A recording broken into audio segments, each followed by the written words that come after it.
Wineocology is pleasure. Wineocology is profits. If you're asking for like the common sense definition of it, it seems that wineocology would mean the study of wine. It's fun, it's food, it's wine, and it's a whole lot of drinking. Well, I mean, that is the ology means study, right? And the wait, prefix, suffix, ology, study of. It's about elegance and sophistication. The study of wine, but I don't really know. I mean, is that a real word? Is wineocology a real word? I don't. Fun, it's easy, anyone can do it. Wineocology to me is kind of like the dawning of a new religion. Kind of like the dawning of an what? Serious. It's kind of like the dawning of a new. How is wineocology mean the dawning of a new religion? It's the dawning of like a new trend, like a very forward and innovative look at cultivating. I'm going somewhere with this. Really, wineocology is, without a shadow of a doubt, Caitlin Stansbury.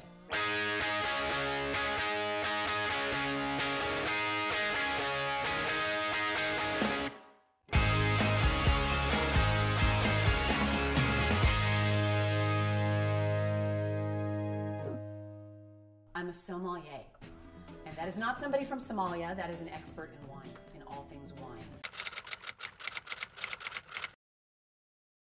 On the appreciation side of things, which means basically that I'm a professional wine drinker. We're launching a whole brand. It's got a lot of tentacles. And there's all sorts of personalities, there's all sorts of issues, there's all sorts of business decisions, there's all sorts of all sorts. From consulting restaurants, to being a sommelier on the floor, to doing private events, to doing wine educational seminars, you name it, I do it. The Woo. The Woo, as we affectionately call it. Wineocologist is just an amazing place. Caitlin Stansbury has energized the program by kicking our waiters' butts.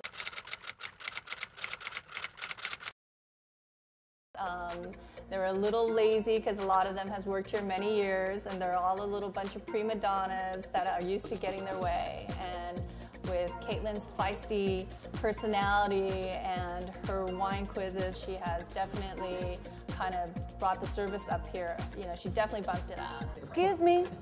Hello. All right, we've got a 17 talk coming in here right this very second, all right?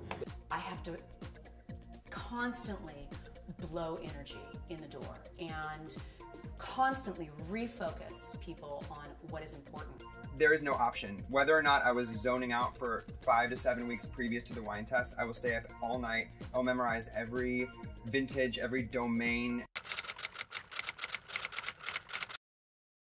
every area that is indicative of the wines that we have to know for the test, so that I don't fail, because I actually do think that I would lose my job if I failed the test. So what I do is in staff training is I teach the servers about wine, I teach them about structure, I teach them about the food, I teach them about how to speak to people, and most importantly, I teach them how to sell, which takes effort.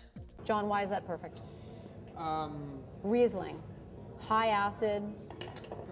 I think like the sugars and the what you say about like the petroleum kind of minerality. Like, the minerality would mix with like the sugary kind of deliciousness of the. Caitlin goes into these wine meetings with all her passion and enthusiasm, and she gifts them. They don't realize it. It's maddening to me. There's definitely something to be said for checking the condition of the cork, and that's why we always want to give our guests the opportunity to check it out. Make sure that the mirror, which is the side that touches the wine, is nice and moist. That's an indication that the bottle has been stored properly. I will not tolerate anything less than, number one, my servers knowing what it is that they have to sell. I do not drink alcoholic beverages. No.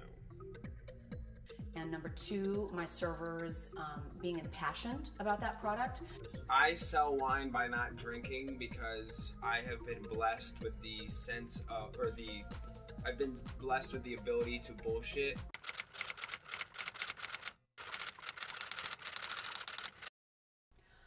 Christopher Lemick.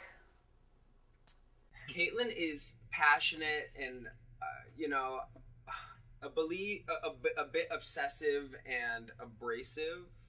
You know, Chris, I'm about this far from sending you home right now for like just being totally distracted. I don't learn in a classroom setting where I'm being lectured to.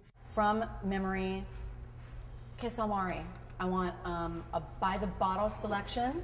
I want you to describe the wine, and I want you to tell me why it would be a good match with this dish. I want you to justify the match, structurally and otherwise. Wow.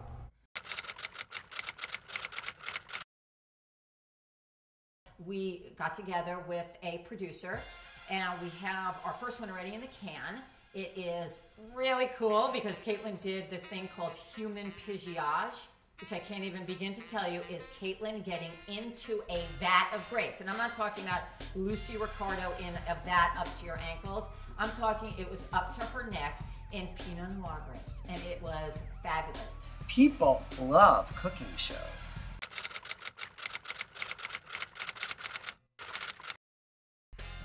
But believe me, I make drama for a living, and what goes on in making these shows, you can't make this stuff up. Hello, I'm Caitlin Stansbury. Oh, motherfucker. Oh, motherfucking son of a bitch. Oh, motherfucker.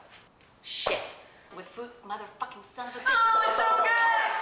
It was so good! She's going to prepare a sauce with wine. She's going to do a Pinot Noir, But although the we don't wine have you to do a drink with Pinot. is the wine you eat with. We don't which have to is do a great- Pinot. You know what? Let's let Caitlin decide that. Go to the left. Can you lay it on the left? Right there. Like right there? Just leave the spatula. Minutes until the mushrooms start to shrink up, and then we're going to take it and set it aside for fun and games later. Goddamn spoon! Fuck your spoon! I can't remember it. I seriously don't need the spoon. What is this fucking obsession with the spoon? Well, how are we going to cut? The reason I'm not using the spoon is because I don't need the spoon. But Katie, how are we going to cut now? You shoot the pan with the shrooms in it, and then I take the spoon and But poke the it. pan is in the air. Who cares? Okay. You know what? You try to do this freaking take now.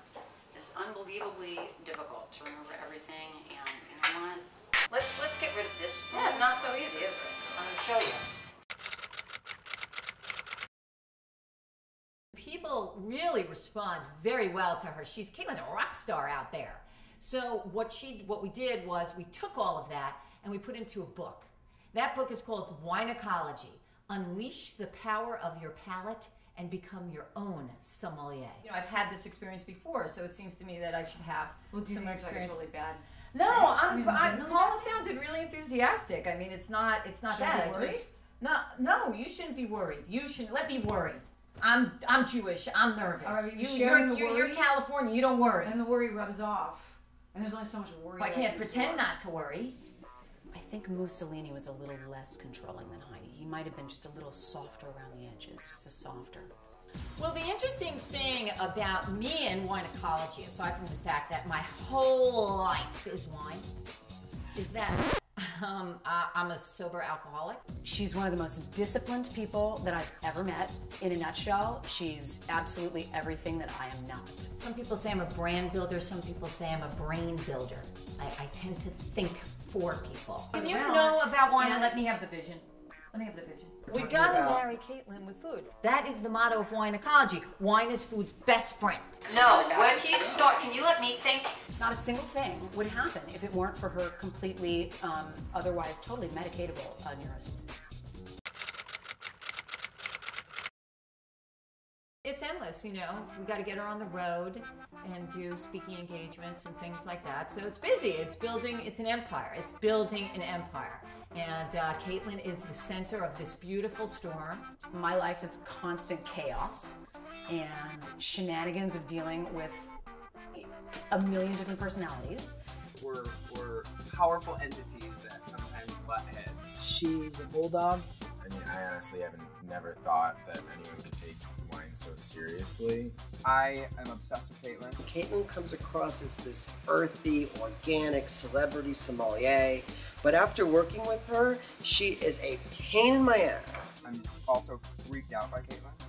I hope that I'm not exposed as being the evil, hideous, human being that I really am in the core, because then, my reputation will be ruined.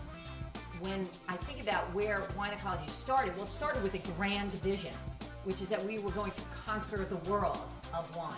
And she has conquered it. She is in newspapers and magazines and articles and press and radio and television, and she's done it all. And that's where we're going. It's just continuing, and it just gets bigger and bigger and bigger. And if I can make people enjoy themselves and get this much more relaxation and focus and enjoyment and pleasure out of their everyday humdrum lives, then Wineocology is a success to me.